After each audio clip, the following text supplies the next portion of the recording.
When I first cut my hair off and I went to Milano to do the shows, I was booked for like 20 shows. About 15 of them canceled me because they didn't understand the haircut at first.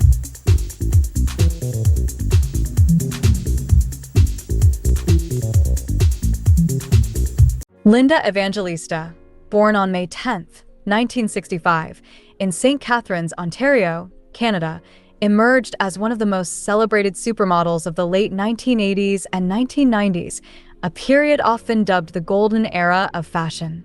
In 2015, Evangelista's life took a dramatic turn when she opted for CoolSculpting, a non-invasive fat reduction procedure developed by Zeltic Aesthetics, acquired by Allergan in 2017, and cleared by the FDA in 2010. Marketed as a revolutionary alternative to liposuction, CoolSculpting uses cryolipolysis to freeze and eliminate fat cells in areas like the abdomen, thighs, and chin, promising up to 25% fat reduction per session with minimal discomfort and no recovery time. Evangelista, then 50 and still active in modeling, was swayed by pervasive television commercials that touted the procedure's ability to target stubborn fat, resistant to diet and exercise. She later reflected in a 2022 British Vogue interview, "They were speaking to me. It was about stubborn fat in areas that wouldn't budge." Between August 2015 and February 2016, she underwent 7 sessions at a dermatologist's office, targeting her abdomen, flanks, back, bra area, inner thighs, and chin. The procedure involved vacuum-like paddles that sucked and cooled fat tissue to sub-zero temperatures, a process she initially tolerated without issue. However, within months, she noticed alarming changes. Hard, numb, and protruding masses began forming in the treated areas, causing discomfort and altering her silhouette. In June 2016, her doctor diagnosed her with paradoxical adipose hyperplasia, PAH, a rare and poorly understood side effect of CoolSculpting where fat cells, instead of shrinking, thicken and expand into painful, permanent bulges.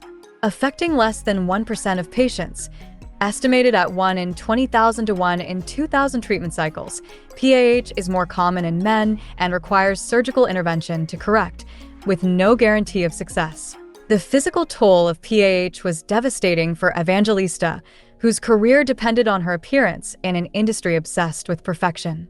The bulges, which she described as protrusions in a 2022 People magazine cover story, were not only disfiguring but also caused practical challenges. They rubbed against her skin, leading to bleeding, and prevented her from wearing fitted clothing or appearing in public without heavy concealment. Linda had the treatments done under her chin, thighs, and back, which she claims left her unrecognizable and disfigured. This bulge is making them veer off in an angle. I don't think designers Versace won't want to dress me with that sticking out of my body. Desperate to reverse the damage, she underwent 2 full-body liposuction surgeries, first in June 2016 and again in 2017, paying out of pocket after rejecting Zeltic's offer to cover the procedure in exchange for a confidentiality agreement. These surgeries, which required her to wear compression garments, girdles, and a chin strap for 8 weeks, failed to resolve the issue as the PAH returned, a known challenge with this condition. Evangelista recalled the emotional weight of these failures, telling people, "I was bawling and I said, I haven't eaten. I'm starving. What am I doing wrong?" The realization that no amount of diet or exercise could fix the damage deepened her despair. By 2025, she admitted to Harper's Bazaar that she still avoided mirrors, stating, "I didn't want to see myself because I didn't love myself or like myself." The physical changes effectively ended her ability to model, forcing her to withdraw from the public eye and retreat into a self-imposed exile. The emotional and psychological impact of the CoolSculpting saga was equally profound, plunging Evangelista into what she described as deep depression, profound sadness, and the lowest depths of self-loathing. Initially, she blamed herself, resorting to extreme dieting and even starvation in a futile attempt to shrink the bulges, unaware that PAH was a medical complication beyond her control. The modeling industry's unrelenting emphasis on physical perfection exacerbated her shame as she grappled with the loss of her identity as a celebrated beauty. In The Supermodels, a 2023 Apple TV Plus documentary, she reflected, "Being in the vain world I was working in, I wanted to like what I saw in the mirror." Her isolation was compounded by fear of judgment as she told people, "I dread running into someone I know." Therapy became a lifeline, and by 2023, she shared with the Sunday Times, "I don't blame myself anymore. I'm not hard on myself any longer. I'm not letting it ruin my life." Support from friends, fans, and fellow models, amplified by social media, helped her rebuild confidence, with Evangelista noting, "I wouldn't have stayed locked up if I'd known how many people cared." Her perspective on aging also shifted. By 2025, she embraced natural aging, dissolving her facial fillers and declaring, "I don't care how I age. I just want to age. I really, really, really don't want to die." A poignant reflection of her cancer battles and CoolSculpting ordeal. In September 2021, Evangelista took a bold step by publicly revealing her ordeal on Instagram, announcing a $50 million lawsuit against Zeltic Aesthetics. The lawsuit, filed in New York, alleged that CoolSculpting had left her brutally disfigured and permanently deformed, causing her to lose her livelihood and suffer severe emotional distress. She claimed Zeltic failed to adequately warn her about PAH, a risk not prominently disclosed in marketing materials at the time of her treatments, despite being known to the company. The post, which garnered over 177,000 likes, sparked global headlines, with outlets like the New York Times and BBC World covering her story.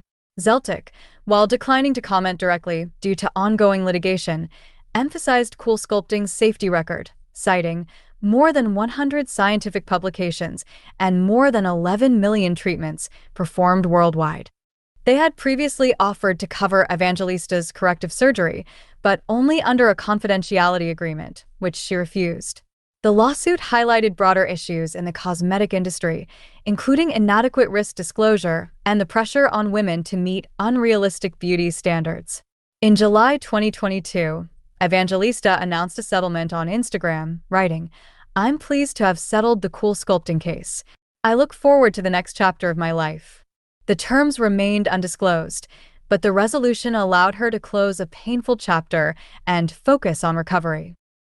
CoolSculpting appealed to me because it wasn't radical. It was like a spot treatment. It was going to contour areas of the body that as I age, I have some fat deposits, and I understood CoolSculpting would take care of that. Evangelista's return to public life marked a triumphant, if cautious, comeback. In July 2022, she starred in a Fendi campaign celebrating the 25th anniversary of the baguette bag, her first major modeling job since the ordeal, followed by a British Vogue cover in September 2022, photographed by Meisel.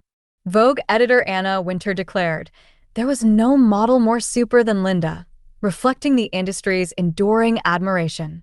Despite her return, Evangelista admitted to insecurities, relying on retouching and clothing to conceal her PAH-affected body. As she told British Vogue, "It's going to be difficult to find jobs with things protruding from me, without retouching or squeezing into things."